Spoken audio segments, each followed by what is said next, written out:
할렐루야. 서구에서 사역하고 있습니다. 정국한 목사입니다. 단에서 말씀으로 섬길 수 있어서 감사드립니다. 우리 함께 기도해 주시고 함께 마음을 모아 주셨기 때문에 담임 목사님께서 해외 일정 잘 마치시고 귀국하셨습니다. 우리 대응이 주는 박수로 환영하도록 하겠습니다.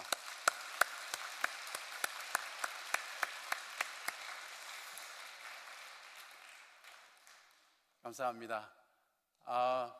설교에 들어가기 전에 저희 집에 있었던 에피소드 하나 잠깐 말씀드리겠습니다. 아내가 설교는 재밌어야 된다고 제게 얘기했습니다. 그래서 저는 그럴 수 없다 했습니다. 그래서 제게 그것을 기대하지 마시고요. 며칠 동안 저희 집에 있는 아이가 방을 요구했습니다. 그래서 아내와 함께 청소를 하고 방을 내주었습니다. 덕분에 제 서재가 거실로 나갔습니다. 거실로 나가서 어제 이렇게 뭐라고 할까요? 책을 거실에서 이렇게 한 켠에 보는데 한 20년 전에 그 고시원에서 생활했던 날들이 기억납니다. 이렇게 주방 옆에 제 책상이 있거든요. 그런 포지션으로 있었는데 좋았습니다. 아늑하고 어둡고 괜찮았습니다. 그런데 어제 저희 아이 중에 한 명이 야구를 굉장히 좋아합니다. 한화가 이겼지 않습니까? 축하드립니다. 전 삼성 라이온즈입니다. 어제 저희 아이가 야구를 보고 있는데 저는 이제 9시쯤 픽업을 할 예정으로 생각을 하고 가서 차 안에서 이제 설교를 계속 이제 원고를 마무리하고 있는데 분명히 그랬습니다. 제가 출발할 때만 해도 지고 있다고, 빨리 끝날 것 같다 그랬는데 도착을 했는데 동점이 되었습니다. 이게 심상치 않았습니다. 좀 잠시 후에 연락이 왔습니다. 역전이 되었습니다. 10시 반, 11시가 다 돼가는데 경기가 끝나지 않습니다. 차 안에서 제가 설교를 탈구하다가 조금 짜증이 올라왔습니다. 아내가 전화가 왔어요. 빨리 집에 가서 설교 쓰라고. 그리고 아내가 대신 이제 저희 아이를 데리고 왔는데 제가 이제 조금 이렇게 그렇게 웃기지는 않는 얘기지만 이것을 말씀드린 이유는 부모에 대해서 한번 잠깐 생각을 해봤습니다. 부모가 뭘까? 이렇게 살을 들여내고 자기 걸 없애고 결국 자신에게 부모의 생명을 주는 것, 이런 역할이 부모 아닐까요? 그런데 제가 이제 교구에서 성도님들을 섬기면서 교회를 위해서 바로 성도님들께서 어머니와 아버지 자리를 지켜주셨기 때문에 저희 교회가 이렇게 있고 또 앞으로도 든든하게 서갈 것이라고 믿어 의심치 않습니다. 우리 양옆에 계시고 앞뒤에 계신 우리 어머니 아버지들을 위해서 우리 신앙의 격려의 박수를 좀 부탁드리겠습니다. 감사합니다.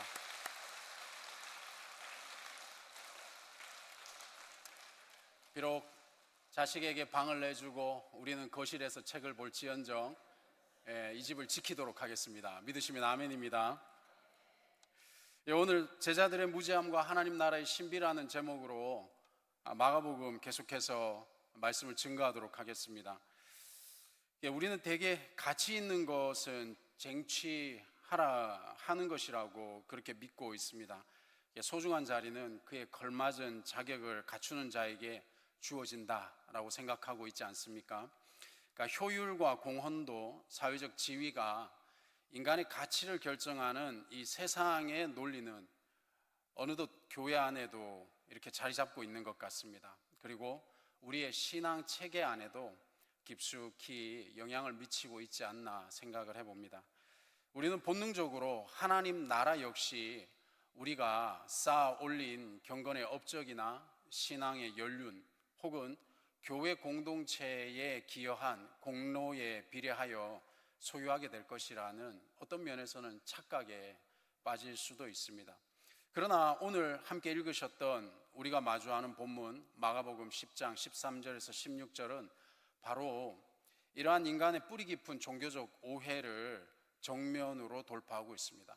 성경을 가지고 계신 분들은 마가복음 10장을 펼쳐서, 저는 이제 본문이 왔다 갔다 하지 않으니까요, 같이 읽어주시면 감사하겠습니다. 이 본문은 단순히 어린아이를 사랑하라는 도덕적 교훈을 넘어서서 예수 그리스도가 선포하시는 하나님 나라의 본질이 무엇인지를 우리에게 설명해 주고 계십니다. 특히 우리는 여기서 예수님과 가장 가까이 있었으나 그 나라의 통치 원리를 가장 철저히 오해했던 제자들의 이 무지함에 주목을 해야 합니다. 마가복음 전체를 관통하고 있는 이 중요한 신학적 흐름 중에 하나는 바로 예수님을 가장 가까이서 따랐던 제자들이 그분의 메시아적인 사명과 하나님 나라의 이 성격에 대해서 반복적으로 오해했다는 것입니다. 사실은 그들은 예루살렘을 향하는 이 긴 여정 위에서, 마가복음 8장부터 10장까지의 내용이 바로 예루살렘으로 향해 가는 그 여정입니다. 누가 더 큰지를 다투었고 또 영광의 자리를 이렇게 선점하려고 싸웠던 모습들이 그대로 기록되어져 있습니다. 오늘 본문은 그들의 무지함이 절정에 달하는 순간을 우리 앞에 이렇게 펼쳐 놓으시면서 동시에 그 무지함의 장막을 걷어내고 비로소 드러나는 하나님 나라의 신비를 우리에게 보여주고 있습니다. 우리 마가복음 10장 13절 말씀 다 같이 읽으시겠습니다.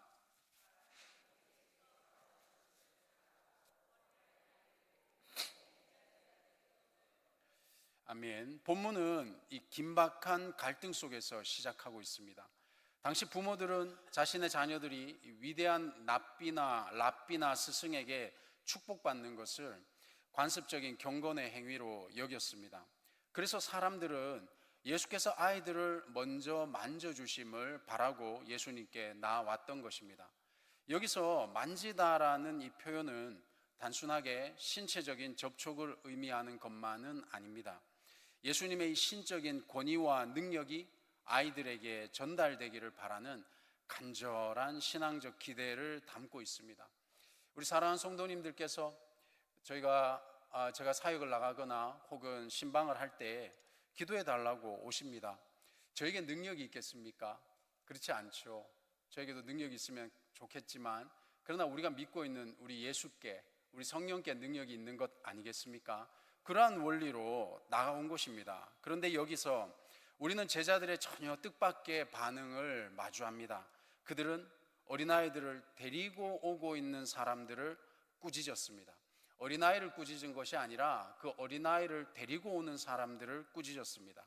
이 꾸짖었다는 이 단어는 마가복음에서 예수님이 귀신을 내어 쫓거나 혹은 광풍을 잠잠하게 하실 때, 혹은 베드로의 잘못된 고백을 강하게 책망하실 때, 그때 사용했던 아주 강하고 아주 억압적인 어조의 단어인 것입니다. 제자들은 아이들을 데리고 온 이들을 향해서 그토록 거칠게 반응하고 말했던 것입니다. 왜 그랬을까요? 여기에 제자들의 이 철저한 무지가 숨어 있습니다. 고대 사회에서 어린아이는 오늘날 우리가 생각하는 것처럼 보호받고 존중받는 그런 존재만은 아니었습니다. 그들은 사회적 권리가 전무한 존재, 법적 인격체로도 인정받지 못하는 소외된 그런 존재들이었습니다. 제자들의 눈에 어린아이는 예수님의 원대한 계획, 그러니까 이스라엘의 회복과 하나님 나라의 도래에 아무런 도움을 주지 못하는, 그저 이 스승의 귀한 시간을 뺏는 존재에 불과했었던 것입니다. 제자들은 예수님이 하시는 사역을 지극히 인간적인, 조금 더 표현을 하면 정치적인 효율성과 종교적 중요도의 관점에서 해석하고 있었던 것입니다.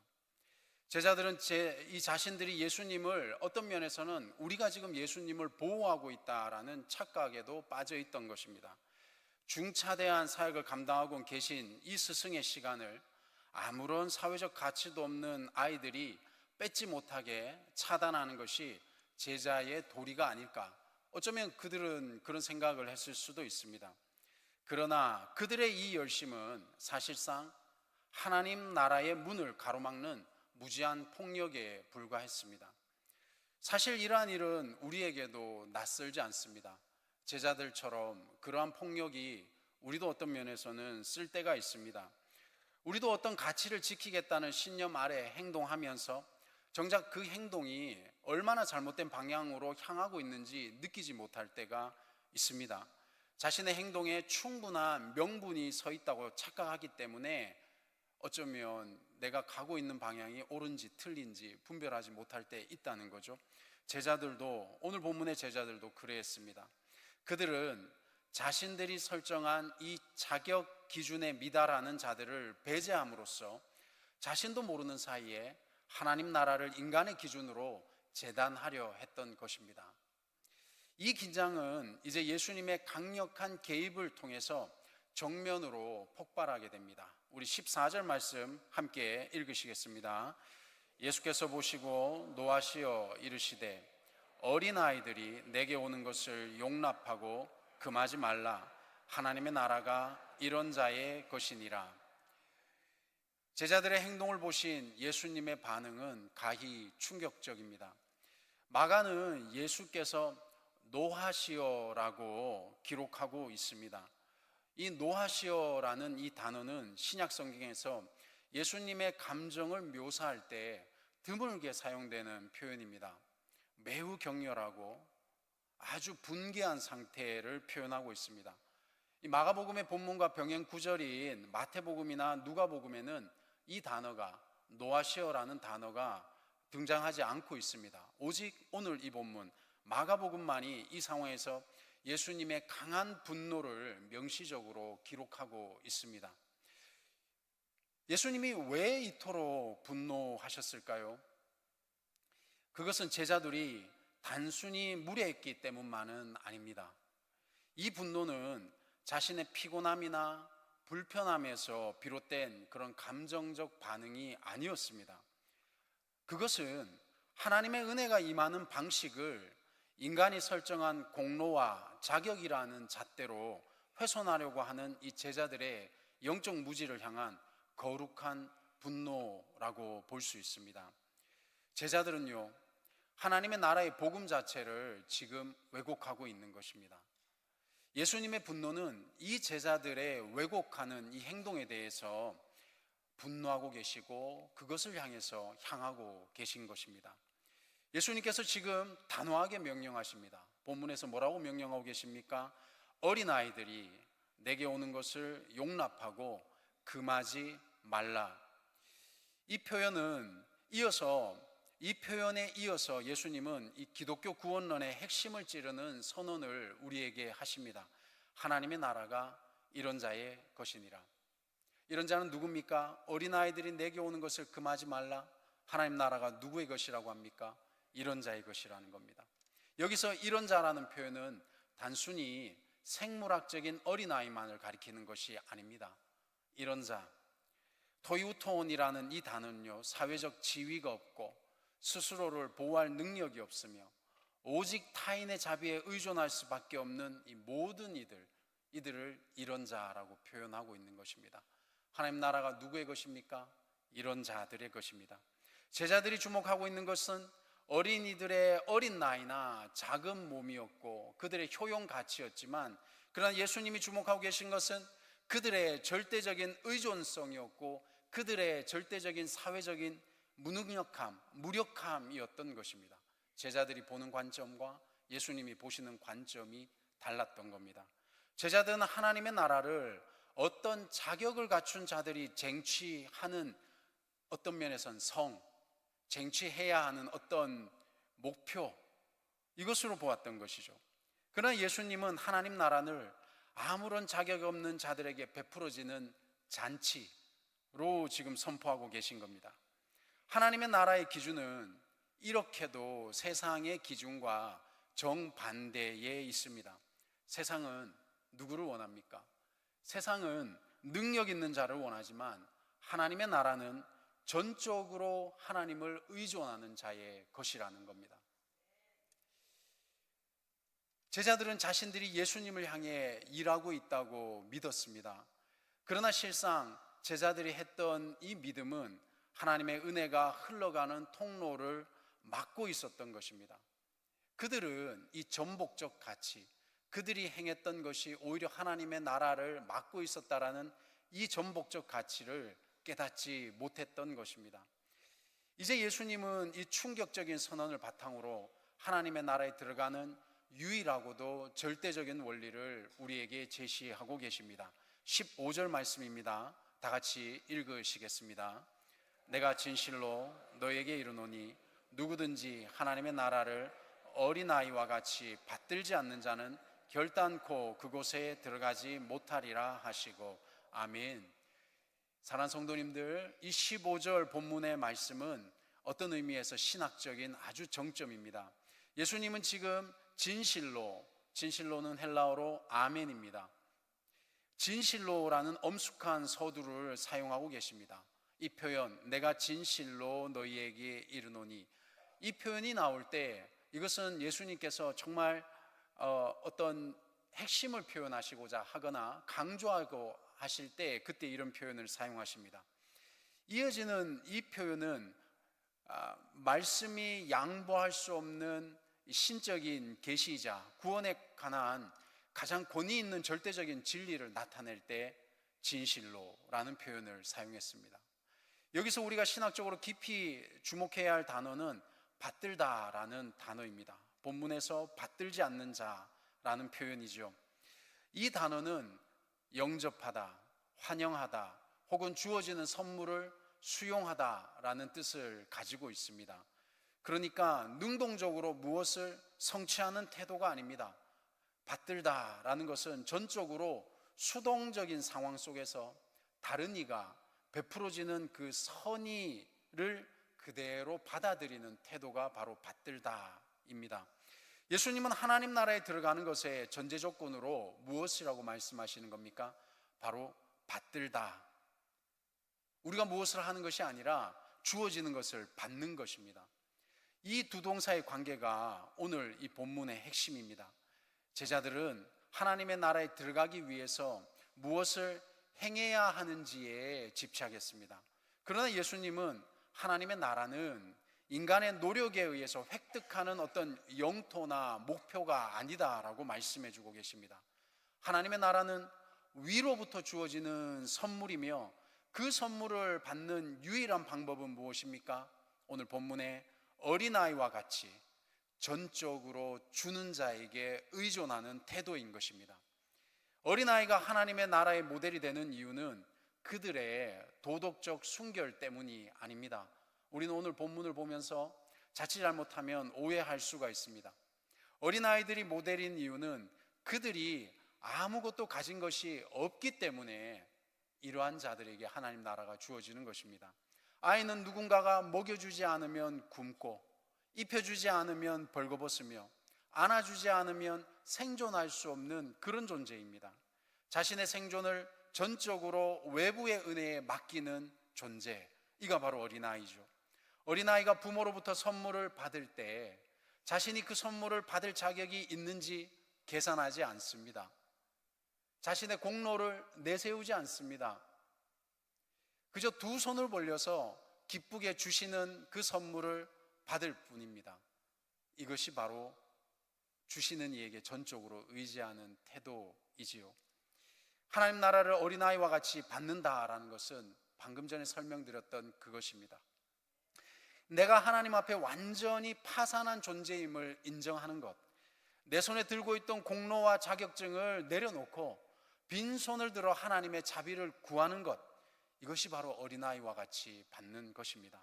내가 무엇을 했기에 하나님이 나를 받아주시는 것이 아니라 하나님이 나를 사랑하시기에 내가 그 나라를 누리게 됨을 고백하는 것, 이것이 바로 어린아이와 같은 것입니다.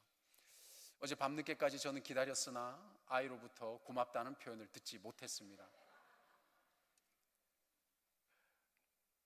그는 받는 것이고 저는 주는 것이고,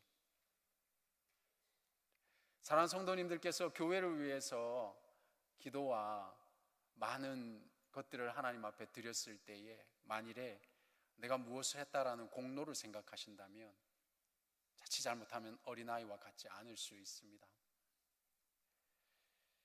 이 극적인 대조가 본문의 메시지를 완성하고 있습니다. 받아들이는 것은, 들어가는 것은 받는 것의 결과입니다. 먼저 선물로서의 나라를 영접하지 않는 자는 결코 그 나라의 통치 안으로 들어갈 수가 없습니다. 은혜를 은혜로 받지 못하고 자기 의로 받으려고 하는 자들에게는 하나님의 나라는 영원히 닫힌 문이 될 것입니다. 제자들의 무지함은 바로 이 선물성을 망각하고 오히려 보상성에 매달린 데 있었던 것입니다. 이 준엄한 선언은 이제 예수님의 구체적인 행동을 통해서 그들의 눈앞에, 그리고 오늘 이 본문을 보고 있는 우리들의 눈앞에 완성되어져 갑니다. 16절 말씀 함께 읽으시겠습니다. 그 어린아이들을 안고 그들 위에 안수하시고 축복하시니라. 본문의 마지막은 말씀의 선포를 넘어선 실제적인 행동으로 마무리되고 있습니다. 예수님은 제자들이 꾸짖으며 내쫓으려 했던 바로 그 어린아이들을 어떻게 하셨습니까? 안으셨습니다. 이 단어는요, 안았다라는 이 단어는 마가복음 9장 36절에서도 사용했던 단어입니다. 예수님의 이 깊은 애정과 연대감을 보여주는 매우 인격적인 표현입니다. 안으셨다. 오직 마가복음만이 이 따뜻하고 이 목회적인 행위를 섬세하게 기록하면서 우리에게 증거하고 계십니다. 예수님이 어린아이를 안으셨다. 단순히 수용하는 정도가 아니라 당신의 품 안으로 깊숙이 끌어당기는 이 행위는 하나님 나라가 어떻게 우리에게 임하는지를 눈으로 우리에게 보여주는 장면입니다. 하나님의 나라는 추상적인 교리나 먼 미래의 장소가 아닙니다. 그것은 예수 그리스도의 품에 안기는 인격적인 관계의 실제일 것입니다. 이 안기다라는 단어를 조금 더 표현을 드리면요, 두 손을 넓이 펴서 대상을 그의 품 안에 끌어안는 것, 이것이 안기다. 이 관계적인 상태, 이것이 바로 하나님의 나라인 것입니다. 예수님은 아이들에게 안수하시고 축복하셨습니다. 당시 이 안수는 하나님의 권위와 복이 전수되는 통로로 여겨졌습니다. 제자들은 아이들을 예수님께 방해물로 여겼으나 예수님은 그들을 하나님의 나라의 상속자로 대우해 주셨습니다. 아무런 자격이 없는 이들에게 하나님의 복이 무상으로 수여되는 이 현장, 안겨지는 이 현장, 이것이 바로 하나님 나라의 신비다라고 오늘 본문은 말씀하십니다. 이 장면은 오늘 읽은 이 본문 전체를 압축하고 있습니다.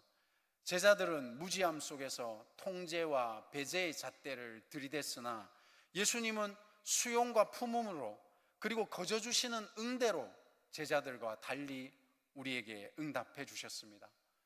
제자들은 예수님의 품을 계산적인 시장토로 바꾸려 했지만 예수님의 신비는 그 자리를 은혜의 안식처로 회복시켜 주셨습니다.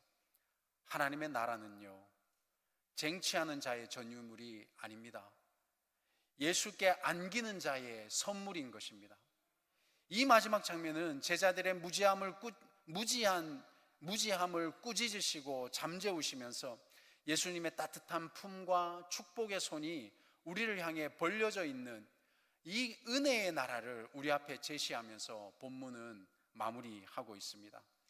사랑하는 성도님들, 지금까지 살펴본 마가복음 10장 13절에서 16절의 이 이야기는요, 인간 중심의 신앙 체계와 하나님 중심의 은혜 체계가 어떻게 충돌할 수 있는지를 우리에게 보여주고 있습니다. 이 제자들의 무지함은 단순히 지적인 무지가 아니었을 것입니다. 그것은 하나님의 나라를 세상의 가치 체계로 어쩌면 바꾸려고 하는, 조금 어려운 표현으로는 치환하려고 하는 완고한 자기 중심성이었던 것입니다. 그들은 예수님을 따랐으나 여전히 인간의 일을 생각하고 있었습니다. 그들에게 하나님의 나라는 자격을 갖춘 자들이 승리하여 얻는 보상이었기 때문에 그 기준에 미치지 못하는 약한 자와 무력한 자들은 배제의 대상일 수밖에 없었던 것이죠. 야고보와 요한이 예수님의 영광 중에 뭐라고 표현했습니까? 하나는 우편에, 하나는 좌편에 앉게 해달라고 요구했던 마가복음 10장 37절의 말씀 혹시 기억이 나시는지요? 제자들의 신앙은 철저히 이렇게 공로와 보상의 논리 위에 서 있었던 것입니다. 아직까지도요. 그들은 예수님과 함께 먹고 마시며 기적과 가르침을 가장 가까이에서 경험했고 들었고 따로 앉아서 배웠으나 그 내면의 신앙 구조는 여전히 세상의 영광의 논리에 사로잡혀 있었고 변하지 않았고 똑같았던 것입니다. 그러나 예수님이 계시하는 하나님의 나라의 신비는 철저하게 우리의 행위가 아니라 하나님의 행위에 근거하고 있습니다. 그 나라는 하나님이 왕으로 통치하시는 영역이며 그 통치의 핵심은 자격 없는 자를 향한 압도적인 은혜, 이것이 바로 하나님이 통치하시는 원리인 겁니다. 예수님이 십자가를 향해 걸어가시며 선포하시는 하나님의 나라는 인간의 기대를 철저히 전복시키는 이 십자가의 신학에 우리에게 기초하고 있는 것 우리가 알고 있지 않습니까?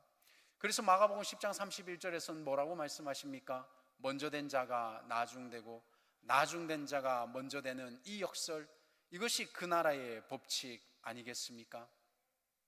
아이를 품으셨던 이 예수님의 이팔, 아이를 향해서 널리 펴셨던 이팔은 결국 이 길 끝에서 십자가에 달리시고 그리고 그 팔을 벌려서 온 인류를 품으시는 그 은혜로 우리에게 다가온 줄로 믿습니다. 그 품에 어떻게 안길 수 있겠습니까? 어린아이와 같이 나의 공로가 아니라 그분이 행해 주신 그 은혜로 인하여. 하나님의 나라는 우리가 하나님을 위해 무엇을 해드리는 곳이 아닙니다. 하나님이 그리스도 안에서 우리를 위해 행하신 일을 감사하며 받아들이는 것, 제자들의 무지는 바로 이 행함에 갇혀 있었으나 예수님의 신비는 받음을 통해서 열려졌습니다. 이것이 바로 복음인 줄로 믿습니다. 사랑하는 성도님들께서 우리 교회를 지키시고 이 자리에 계셨던 것은 공로가 아니지 않습니까? 주님이 주셨던 은혜에 순종했기 때문에 하나님의 나라와 하나님의 교회가 온전하게 지금까지 서갔던 것 아니겠습니까? 그 은혜의 자리를 잊지 않으시길 주님의 이름으로 축원드립니다.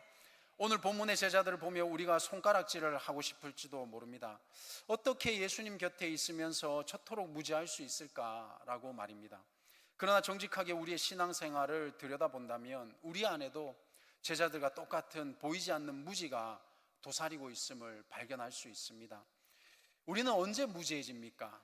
신앙의 연수를 자랑하며 새로 믿기 시작한 이들을 판단할 때 우리는 제자들처럼 하나님 나라의 문을 막아서고 있는 것입니다.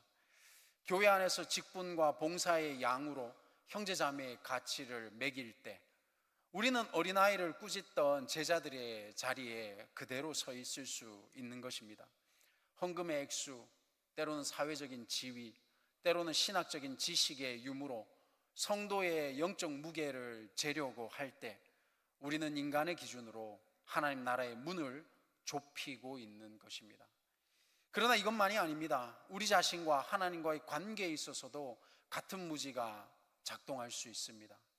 나는 하나님께 나아갈 자격이 없다고 낙심하며 주저앉아 있을 때 이것은 겸손한 것이 아니라 우리는 하나님의 나라의 이 선물성을 부인하는 어떤 형태에서는 교만이요, 어떤 형태에서는 무지에 빠져 있는 것입니다. 나의 도덕적 성취나 종교적 봉사를 근거로 하나님의 축복을 청구하려고 할 때 그것은 철저하게 인간 중심적인 신앙이며 영적인 무지라는 것을 함께 깨달으시기를 부탁드립니다. 이제 우리는 그러한 무지로부터 오늘 본문이 제시하는 바 전환해야 합니다. 어떻게 전환해야 되겠습니까? 먼저는 전적인 의존성을 회복해야 됩니다. 어린아이가 부모의 손 없이는 한 걸음도 뗄 수 없듯이 우리 역시 하나님의 은혜 없이는 단 하루도 영적으로 생존할 수 없음을 인정해야 합니다. 우리의 무력함은 부끄러운 실패가 아닙니다. 그것은 하나님의 능력이 흘러들어오는 통로가 되기 때문입니다. 영적 어린아이가 된다는 것은 우리의 지성과 이성을 포기하라는 그런 말뜻이 아닙니다. 하나님 앞에서의 영적 파산 상태를 인정하고 예수 그리스도의 십자가 공로만을 신뢰하라는 것입니다. 이것이 안 되기 때문에 우리는 언제 우리의 의존성이 회복됩니까? 우리가 연약해졌을 때. 사랑하는 성도님들, 그러나 연약해졌을 때 우리가 하나님밖에 의존할 수 없다라는 것을 깨달으면 다행이지만 많은 이들은 오히려 연약해졌을 때 신앙을 떠나지 않습니까? 얼마나 안타깝습니까? 공로가 아닙니다. 지금도 우리가 가지고 있는 것보다는 그분을 의존해야 되는 줄로 믿습니다. 다음 우리는 어떻게 전환해야 되겠습니까? 배제에서 환대로 전환해야 될 것입니다. 우리 공동체 안에 우리가 설정한 기준에 맞지 않는 어린아이와 같은 이들이 누가 있겠습니까? 혹은 어린아이와 같은 상태가 무엇이 있겠습니까? 영적으로 미숙해 보이는 것들, 세상적으로 부족해 보이는 이들, 신앙의 연수가 짧은 이들을 향해 우리가 무언의 꾸짖음을 행사하고 있지는 않는지, 우리가 그들을 꾸짖어 내쫓는 자가 아니라 예수님처럼 그들을 안고 축복하는 환대의 공동체가 되어야 되지 않을까 생각을 합니다. 마지막으로 은혜를 선물로 받는 연습을 해야 될 것입니다. 매일 아침 오늘도 내게 주신 생명과 믿음과 이 모든 것은 나의 공로가 아니라 전적인 하나님의 선물이었구나 라고 아침에 일어나 기도하는 것입니다. 환난과 고통, 삶의 막막한 현실 앞에서도 나의 계산을 내려놓고 하늘 아버지의 선하심에 온전히 내 삶을 의탁하는 자리로 나아가는 것, 받는 것, 들어가는 것, 이것이 바로 오늘 본문이 우리에게 말씀하시는 유일한 길임을, 유일한 열쇠이심을 잊지 마시길 주님의 이름으로 권면을 드립니다. 우리가 스스로의 의로움을 내려놓고 어린아이와 같은 빈손으로 주님 앞에 나아갈 때 비로소 우리는 제자들의 무지함을 넘어 하나님 나라의 신비 안으로 깊이 들어갈 수 있을 것입니다. 사랑하는 성도 여러분, 오늘 우리는 마가복음의 이 짧은 이야기를 통해 가장 거대한 영적 진리를 함께 목도했습니다. 제자들은 똑똑하고 유능해지려다가 오히려 무지함에 빠졌습니다. 그러나 이름도 모르는 어린아이들은 아무것도 하지 않았고 그럼에도 불구하고 예수님의 품 안에서 하나님의 나라를 소유했습니다. 하나님의 나라는 우리의 실력으로 뚫고 들어가는 어떤 성이나 어떤 요새가 아닙니다. 그것은 우리를 향해 팔을 벌리고 계신 예수 그리스도의 품입니다. 그 품은 자격 있는 자를 선별하는 면접실은 아닐 것입니다. 자격 없는 자를 안아주시는 안식처, 그것이 바로 하나님의 나라가 아니겠습니까? 제자들은 무지하여서 하나님의 나라의 문을 인간의 기준으로 닫으려고 했습니다. 그러나 예수 그리스도께서는 은혜와 긍휼로 그 문을 모든 무력한 자들을 향해서 활짝 여시고 우리를 기다리고 계십니다. 그들이 배척하고 밀어냈던 바로 그 어린아이들을 예수님은 팔로 안으시고 손으로 안고 축복하여 주셨습니다. 우리가 아무런 자격이 없음에도 불구하고 예수 그리스도께서는 오늘도 두 팔을 벌려 우리를 안아주고 계십니다. 누구든지 하나님의 나라를 어린아이와 같이 받들지 않는 자는 결단코 들어가지 못하리라. 이 말씀은 우리에게 위협이 아닙니다. 이것은 가장 큰 위로의 복일 것입니다. 우리가 더 이상 완벽해지려고 애쓰지 않아도 됩니다. 세상에서 가치 있음을 증명하려 몸부림치지 않아도 될 것입니다. 우리가 주님의 은혜를 갈망하는 어린아이이기만 한다면 주님은 기꺼이 지금도 우리를 안아주실 줄로 믿습니다. 이제 우리가 지고 있던 이 모든 종교적인 훈장과 자기 의를 말씀 앞에 내려놓기를 권면드립니다. 주님, 저는 아무 공로 없는 영적 어린아이입니다. 오직 주님의 은혜만이 필요합니다 라며 오늘 이 시간 고백하며 주님 앞에 나아가기를 원합니다. 세상으로 나아가십시오. 그러나 세상의 질서인 공로와 보상에 얽매이지 마십시오. 하나님의 나라의 신비인 은혜와 선물을 가슴에 품으시기 바랍니다. 매 순간 하나님의 나라를 이 본문의 어린아이와 같이 기쁘게 받아들이는 자로 살아가시기 바랍니다. 그때 우리의 삶은 제자들의 무지함을 깨트리고 하나님의 영광스러운 통치를 이 세상 앞에서 증명하는 거룩한 현장이 될 것입니다. 그렇기 때문에 착하려고 애쓰는 것이 아니라 주님의 품에 머물려고 자연스러워 주시기를 부탁드립니다. 하나님 나라는 이미 우리의 것입니다. 그분께 안기십시오. 그리고 그분의 축복을 얻으십시오. 그리고 그 나라의 신비를 마음껏 누리며 살아가는 진정한 제자가 되시기를 우리 주님의 이름으로 축복합니다. 기도하시겠습니다.